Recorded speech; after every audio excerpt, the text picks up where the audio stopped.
Setelah lebih dari 2 tahun konflik berdarah antara Israel dan Hamas, sebuah babak yang penuh penderitaan akhirnya ditutup. Pagi ini, sebuah pertukaran sandera dan tahanan massal terjadi, menandai salah satu pencapaian terbesar dari kesepakatan gencatan senjata yang baru tercapai. Sandera Israel, seluruh 20 sandera yang selamat yang ditawan Hamas telah diserahkan kembali kepada militer Israel. Tahanan Palestina, di saat yang sama, ribuan warga Palestina dibebaskan dari penjara-penjara Israel, termasuk mereka yang menjalani hukuman seumur hidup. Ini adalah momen emosional yang luar biasa, dengan sorak-sorai kegembiraan membanjiri jalanan Tel Aviv dan Ramallah. Bagaimana proses pertukaran ini terjadi? Dan apa arti kepulangan mereka bagi masa depan perdamaian yang sangat rapuh ini? Mari kita bedah detail pertukaran sandera yang menjadi simbol berakhirnya konflik. Kepulangan sandera Israel. 1. Proses penyerahan melalui ICRC. Jumlah sandera. Sebanyak 20 sandera pria yang selamat, yang telah ditawan selama lebih dari 2 tahun sejak serangan 7 Oktober 2023, telah diserahkan ke militer Israel. Mekanisme. Penyerahan dilakukan bertahap, dengan Komite Palang Merah Internasional, ICRC, mengambil 7 sandera dari utara jalur Gaza, diikuti oleh 13 sandera lainnya dari selatan. Tujuan?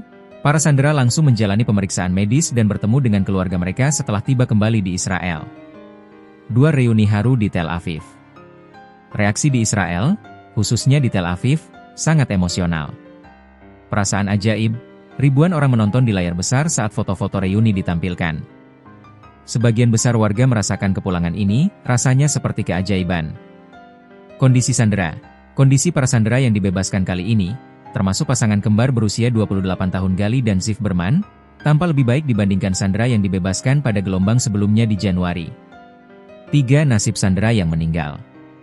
Koordinator Israel, Gal Hirsch, menambahkan bahwa upaya internasional akan dilakukan untuk menemukan dan mengembalikan jenazah 28 sandera yang meninggal dalam waktu 72 jam. Sorak-sorai di tepi barat dan Gaza. 1. Pembebasan tahanan Palestina. Pada saat yang sama, ribuan warga Palestina dibebaskan dari penjara-penjara Israel, menandai kegembiraan di tepi barat dan Gaza. Lokasi, bus-bus yang membawa tahanan terlihat meninggalkan penjara Ofer di tepi barat yang diduduki, sebelum tiba dengan sorak-sorai di Ramallah. Kelompok penting. Di antara yang dibebaskan adalah 250 tahanan yang menjalani hukuman seumur hidup karena serangan terhadap warga Israel, serta 1.700 orang yang ditahan tanpa dakwaan selama perang. 2. Arti kebebasan yang penuh luka. Pernyataan tahanan, seorang tahanan Palestina yang dibebaskan berkata, "Kami akhirnya bebas, meskipun luka-luka kami akan tetap ada.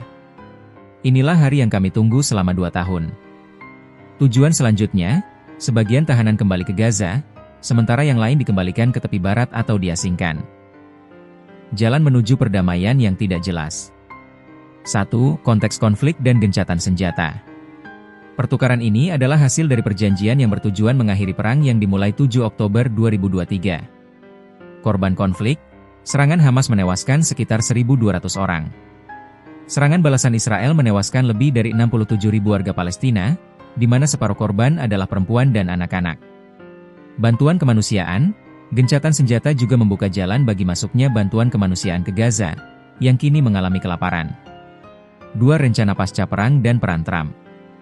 Penarikan pasukan, sebagian besar pasukan Israel telah menarik diri dari Gaza City dan Khan Younis, namun pasukan masih berada di Rafah, Gaza Utara, dan perbatasan. Peran Trump, Presiden AS Donald Trump tiba di Israel untuk membahas rencana pasca perang. Trump menyatakan, perang telah berakhir, meskipun kesepakatan masih menyisakan pertanyaan besar tentang masa depan Hamas dan Gaza. 3. Proyeksi masa depan. Rencana perdamaian mencakup pengawasan internasional atas administrasi teknokrat Palestina di Gaza, pembentukan pasukan keamanan yang dipimpin negara-negara Arab, dan kemungkinan peran otoritas Palestina. Yang paling sensitif, menyinggung kemungkinan pembentukan negara Palestina di masa depan. Momen pertukaran sandera dan tahanan ini adalah jeda yang sangat melegakan dari 2 tahun penderitaan dan kekerasan. Di satu sisi ada kelegaan bagi keluarga Israel, di sisi lain ada perayaan kebebasan bagi keluarga Palestina. Namun, kedatangan Donald Trump dan rencana perdamaian yang sensitif menunjukkan bahwa pertaruhan politik dan masa depan jalur Gaza baru saja dimulai. Kesepakatan ini rapuh, dan implementasinya akan menjadi ujian sesungguhnya bagi kedua belah pihak dan komunitas internasional. Menurut Anda, apakah pembebasan sandera dan tahanan ini bisa menjadi dasar yang kuat untuk mencapai solusi 2 negara, two-state solution, di masa depan? Sampaikan analisis dan pandangan Anda di kolom komentar di bawah.